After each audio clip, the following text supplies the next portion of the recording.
Hello everyone, welcome back to another video. Today I'm going to be going over an updated version of the Guardian Druid Mage Tower since I did one on the PTR and they decided to stealth buff it. So, unfortunately, my recording footage got lost. So I just did this again and unfortunately I did fail it, but if I didn't make one mistake I would have passed it again.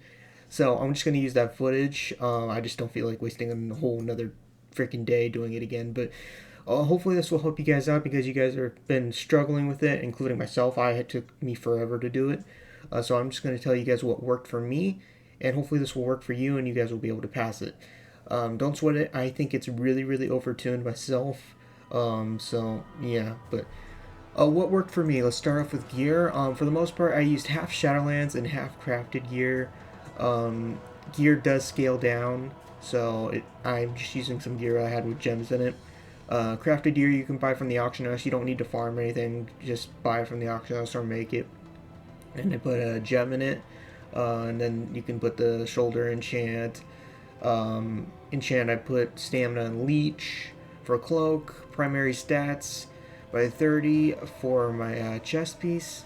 The bracers you can buy in the Dream Grove from Legion. You can put a gem in that.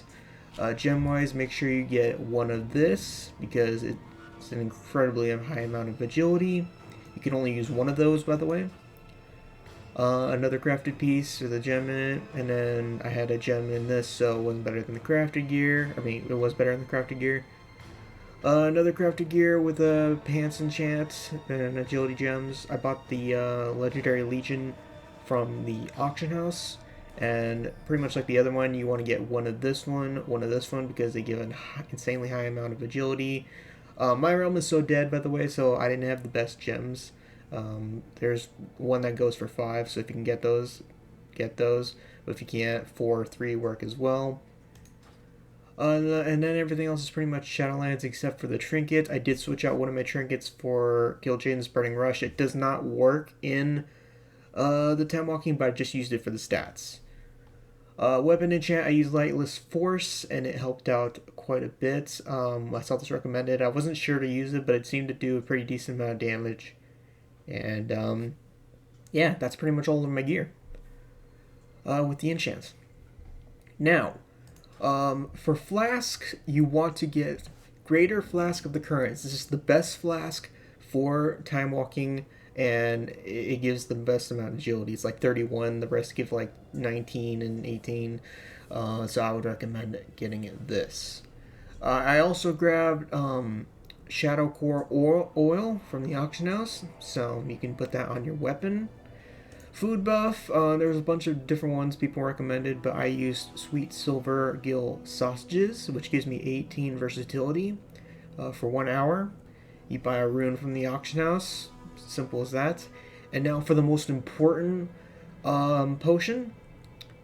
I saw this on the forums from somebody who actually completed it, and I decided to try it out for myself, and the difference was pretty massive. Potion of Unpridable Fury. This thing is really, really OP for time walking. It was like 4th of my overall damage, maybe even 3rd. It was crazy. Use this on the final phase of the fights, and you'll see he actually goes down pretty dang easily. One final thing is I did use Heavy Desolate Armor Kit, which you can put on your chest to get extra stamina. And then I carried some extra health potion. I'm not really sure if it's really all that helpful or not. It didn't seem like to give a lot of health, but you know, this place it hits really hard, so maybe it'll help you. Who knows? And last but not least, you always want to have drums on you. It doesn't matter which one, because even though this is read out, you can use it inside the time walking boss. And you want to use it on the final phase of the fight. And last but not least, here's the talents. You can switch a few out. I've actually watched a few other videos on people doing this, and they have done different strats than me. You can either go the strat where you thrash the boss, get out every once in a while, and then just go back in and thrash. I don't like that strategy, but I've seen people do it, and they've done it because I saw the fight, and they did it. But for me personally, I went the Heart of the Wild Bounce Infinity route.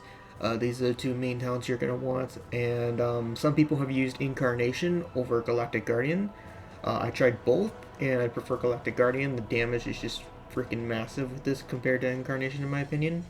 So I prefer Galactic Guardian because the Moonfire just helps out with the ads, helps out the boss, it just hits harder overall in general. Survival of the Fittest, you're going to want this because you're going to want a bark skin quite a bit. So you're going to want this for sure. Everything else, you can switch out Renewal if you want to, if you're really good about avoiding knockbacks, which I'm not. So I stuck with Wild Charge. Brambles helps out with the ads, taking a little bit more damage than usual.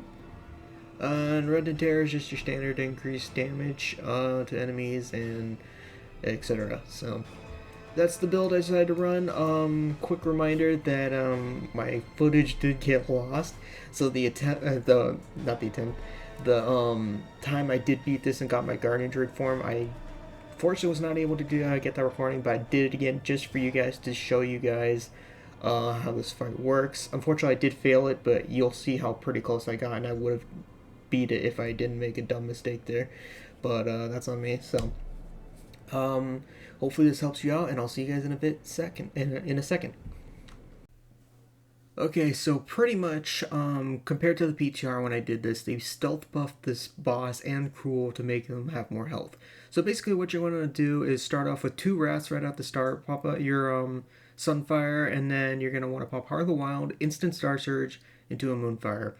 And that's pretty much how I start this fight. You do not want to pop drums like I did in the PTR. First tip, once the Nether Horrors come out, regrowth yourself, even if you're full, and the Nether Horrors will come to you. This always happens. Sometimes on the second phase, it does not work for whatever reason, but I've noticed whenever I do regrowth, the Nether Horrors will instantly come towards you. Basically, all you're going to want to do is just maintain your dots on the fight, and then just get your instant Star Surges when you can. Always interrupt Drain Life. If he even gets that off, you'll be kind of screwed.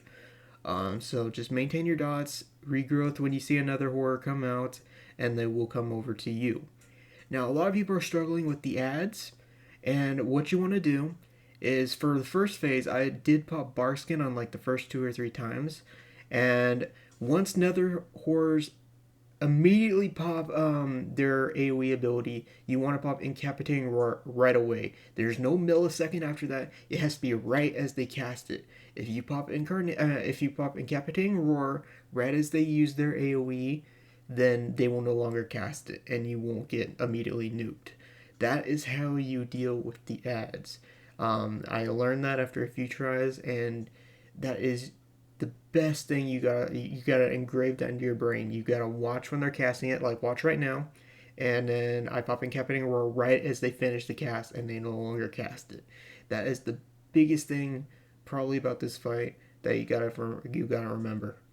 So, other than that, if you see the eyeballs, cast Moonfire on it. You don't need to do anything after that, even if it doesn't get one shot by your Galactic Guardian thing. Just make sure you kill the eyes with 1 Moonfire. Regrowth when you see Nether Horrors come out, and they'll come over to you.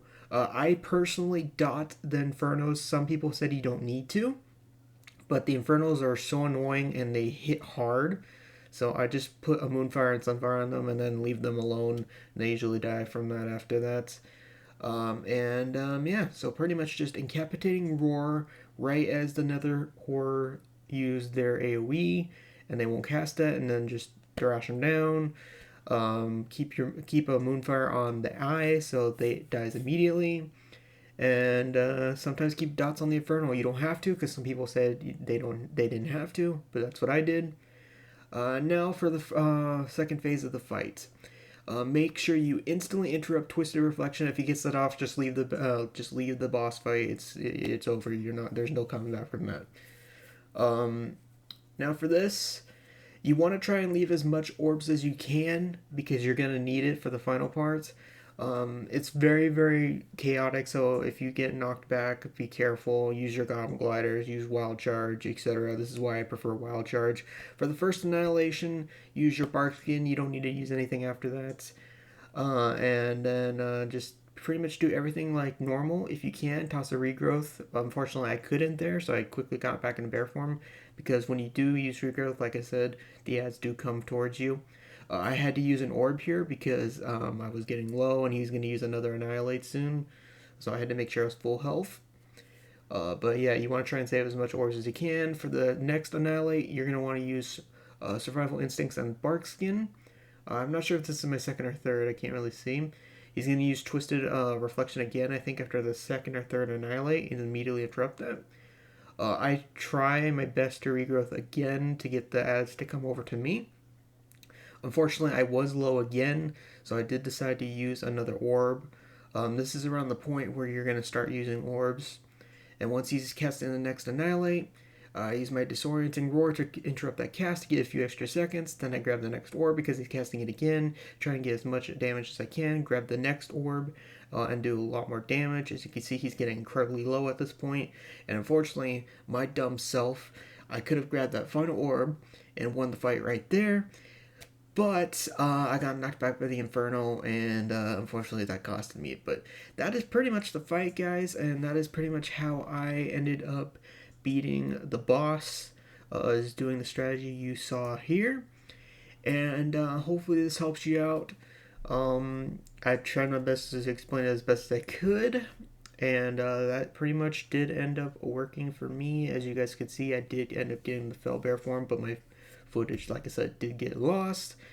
Not much can do about that, but I did decide to do this again for you guys to try and explain it as best as I could. So hopefully this helps you guys out, and I wish you guys luck on the bear form. Maybe they'll end up nerfing in the future, I don't know. But yeah, this is how I did it. See you guys later.